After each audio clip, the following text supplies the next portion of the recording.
project has been an uphill battle, but I'm seeing the top of the mountain. Started out with hopes and dreams, and here we are. Built a custom car body, made a mold of it, and it seems like it's actually gonna work. Now, it's out with the old and in with the new. Now that we got the actual car body built, it's time to cut this whole sculpture model thing apart. My main problem is that Victor's become sentimental.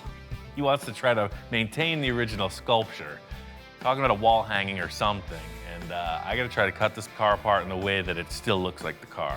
Kind of a twofold approach here. Victor wants to save the original. I'm excited to get this new piece put on.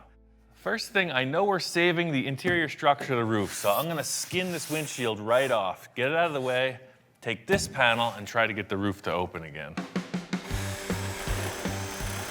In looking at this, you know, there's a million ways to skin a cat.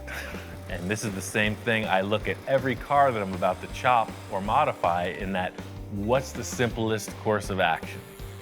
If this was a manufactured product, I would know where the parting lines could be, but this is really just a pile of stuff. So if I could keep the whole side of the car intact, then mission accomplished. The whole thing is how to detach it in one piece.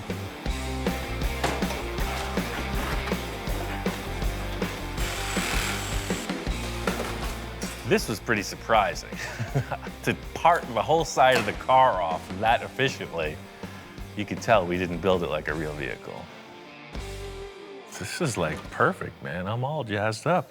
The thing I'm excited about is instead of all this pile of stuff and my shirt and everything else, we'll have a nice fiberglass shell. This is a twofold victory. I'm really glad Victor gets what he wants, but I'm really glad to get this out of the way. The main reason in doing this, aside from sentiment, was that I retained all the mounting flanges around the roof that the new glass body will attach to, so it's really just about getting the vacuum out, getting the screw gun out, the sander, and just cleaning this whole thing so that that new body will go right on.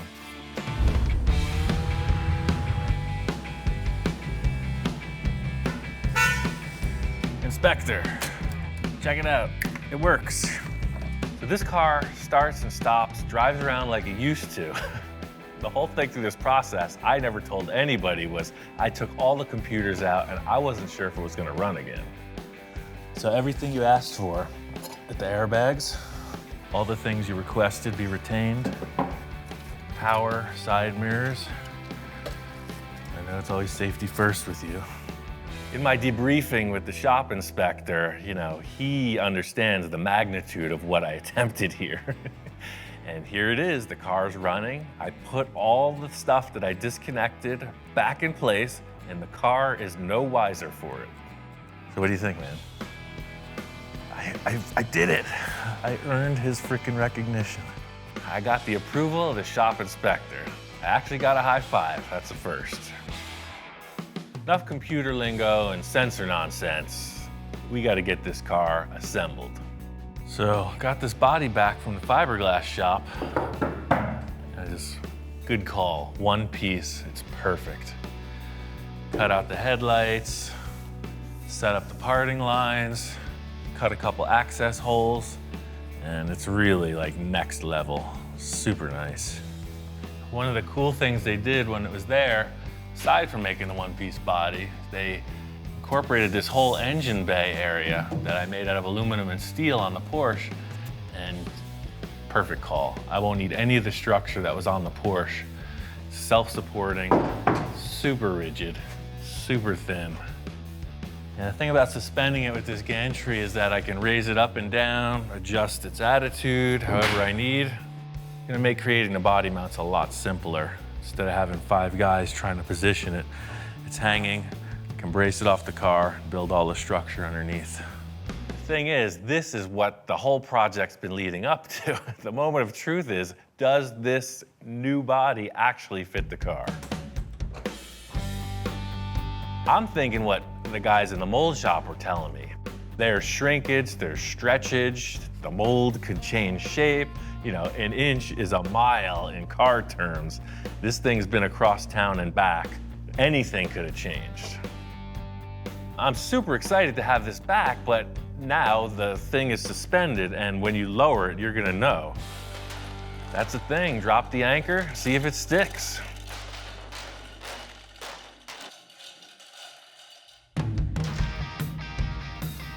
Walking around looking at this, I mean, it fits perfect. It's like a giant model car. It looks great. This really thin fiberglass shell is actually giving us more room than I expected. Thing was, I needed to look inside there. So what I did was I made a template of my skull, and it allows me to look inside the car. Now I can access every angle of the vehicle. Thing is, it really helps to see around what you're trying to accomplish, you know? Small victories, the car body fits, how do you attach it? In making this one-piece body, it eliminated the ability to get into the trunk area in the front of the car. So I knew we were gonna need a hood opening somehow, and I really wanted to see like a one-piece fiberglass nose, just the complete front of the car flips off. The problem with the front end of this car is that equation won't work at all. You have this long jutting spoiler that's low to the ground, and if you tilt it inside the body, it's gonna hit the ground. The panel has to go up and over. So that's a little more complex of a hinge. The other thing I'm thinking about is trying to keep this nose as lightweight as possible. You know, with all that other stuff that was on here, I'm trying to lighten it up. So no more stock bumper, just this simple crossbar and then aluminum hinges to keep the thing as light as possible. Typical late night scenario. 3 a.m., you get an idea. And this is how we roll.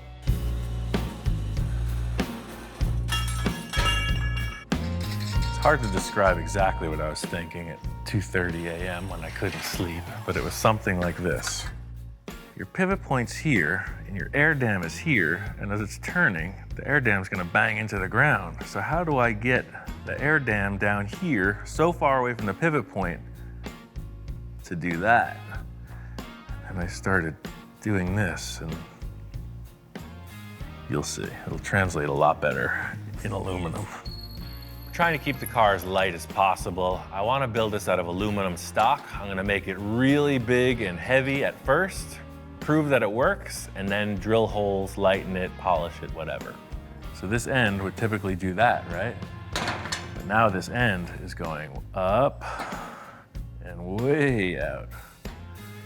This is what I was picturing, but the whole thing is it going to work in the confines of that car body? You know, you can make anything, but in the end, will it fly? In theory, a tabletop demonstration proves it should work. All I gotta do is put it in the car and see if it actually happens.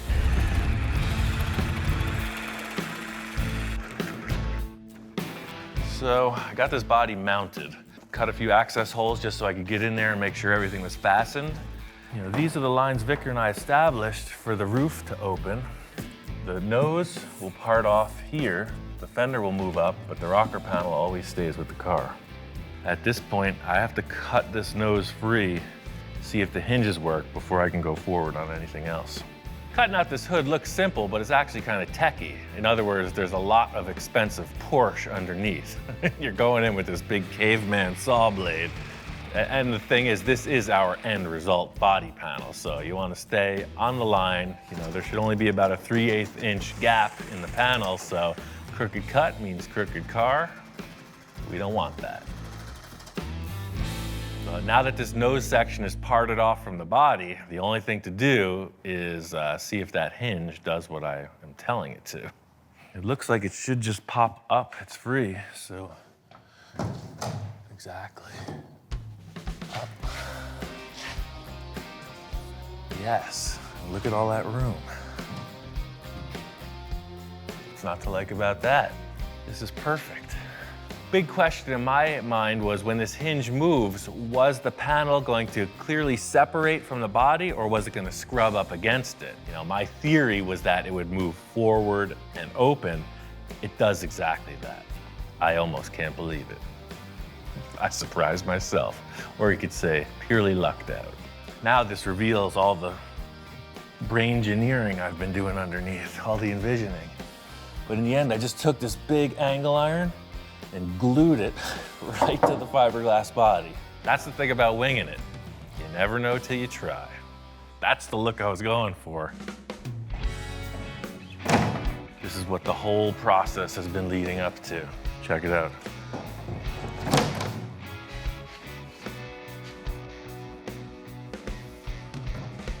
What do you think? It works, right?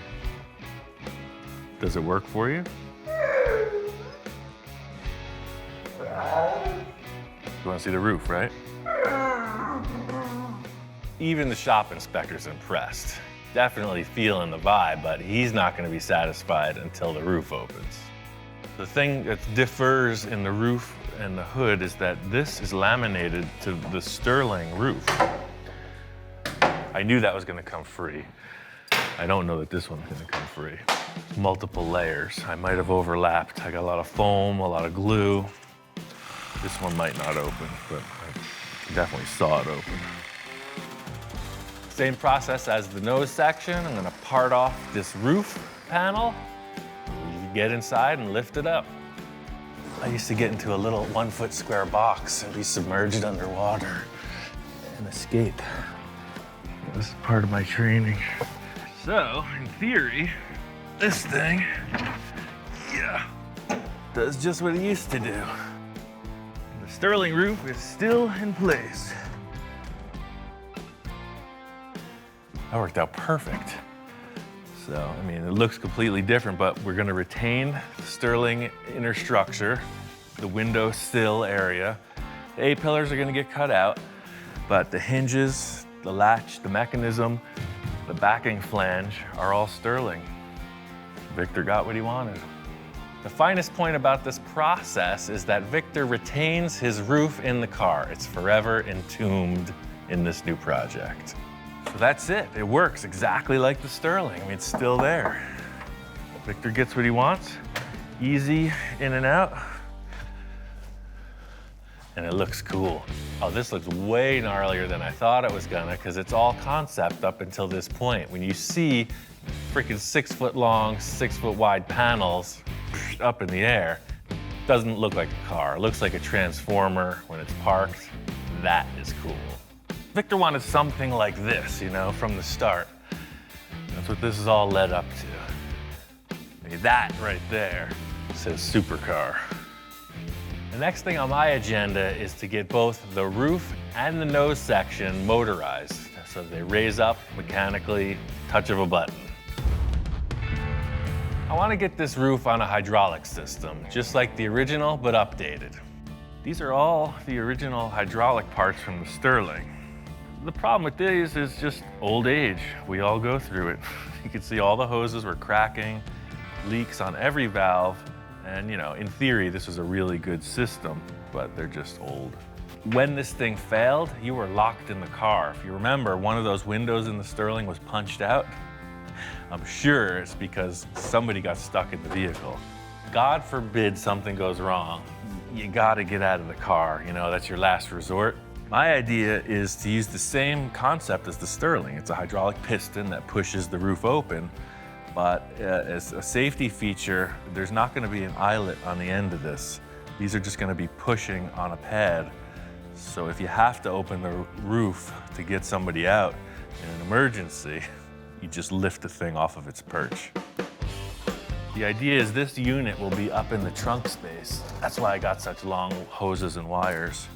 And each cylinder will be fed via this T on the left and the right side. The idea for this system is that it's going to be a two-way ram. In other words, it's power open, power shut, nice solid up and down. So the whole concept is I want these cylinders to be free if you have to lift the roof up manually. They're going to sit in this little rubber cup and it'll be able to pivot, but it'll be set in the rocker panel here. I'll be able to put a screw into there to keep this thing from moving around. And then all this can get fiberglassed in, so there's a nice little receiver with this rubber core. This is all up in the air. This is theory up until this point. Again, I've done my homework. I got my theorizing in place. You gotta flip the switch and see if it happens. It's like launching a model rocket. You need plenty of stand-back space in case something goes wrong. You got your two leads, Safety glasses. Are you ready, Captain? The thing is, this is like when you hotwire a car, right? There is no fuses, there's no nothing. It's a hot wire from the battery to the machine. It could get a little dicey.